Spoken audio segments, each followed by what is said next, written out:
Has your calculus teacher ever given you a limit and you plug in the value and it's indeterminate?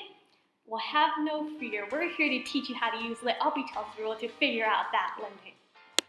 What exactly does indeterminate mean? When a substitution of a limit produces 0 over 0 or infinity over infinity, this limit is considered indeterminate. This rule can only be applied to limits in which x approaches a definite value, not something like infinity. Consider the limit 3x minus sine x all over x, in which x approaches 0. When you plug in 0, you notice that you get 0 over 0. This is where L'Hopital's rule comes into play. Take the derivative of both the top and the bottom of the limit separately. Then try plugging in 0 to the new limit. Woohoo, you get 2. Cool. Next, try and solve the limit of x minus sine x all over x sine x, in which x approaches 0. Notice how you end up with 0 over 0. For this limit, use L'Hopital's rule. Take the derivative of the top and the bottom separately, then plug in 0 into the limit. Oh no, you end up with 0 over 0 again. What do you think we should do now? That's right, we use the rule again. Take the derivative of the top and the bottom again, and plug in 0 into the limit. Simplify, and you get 0 over 2, and so the limit is 0.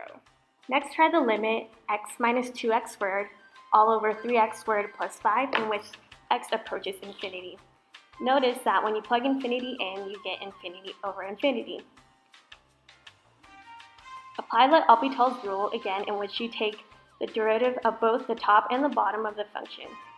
Notice that when you plug in infinity, you get infinity over infinity again. Apply L'Hopital's rule one more time, and notice that you get negative 4/6. Simplify, and the limit is negative 2/3. Another case of indeterminate functions occurs when you get 0 times infinity, also known as an indeterminate product. This occurs when one part of the limit approaches 0 and the other part approaches infinity. When you get 0 times infinity, rewrite the function so that the part approaching 0 is on top and the part approaching infinity is in the denominator under 1. Notice how this equation is equivalent to 0 times infinity. Since the denominator 1 over infinity is small and approaches 0, this function can then be reduced to equal 0 over 0. You can also put the infinity part on top and the 1 over 0 part in the denominator, and this will simplify to infinity over infinity.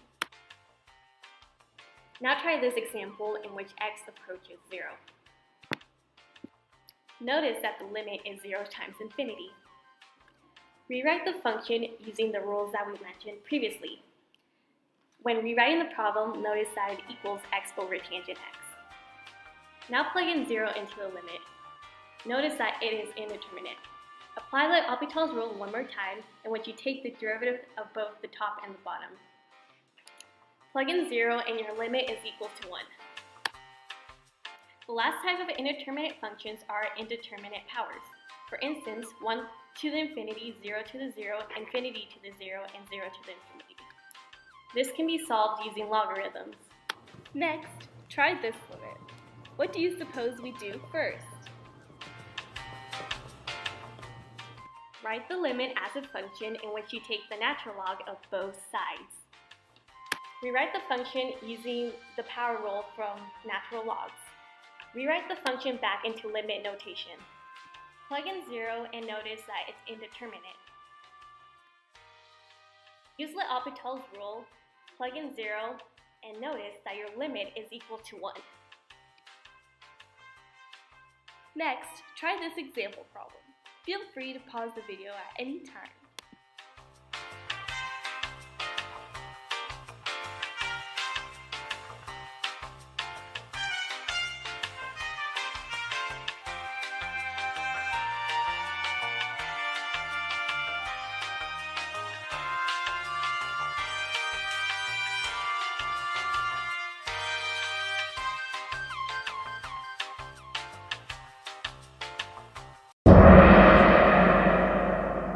Did you get negative 1/8? You did! Please subscribe for daily calculus videos. Like us on Instagram, Twitter, YouTube, Facebook, MySpace, and basically any other type of social media.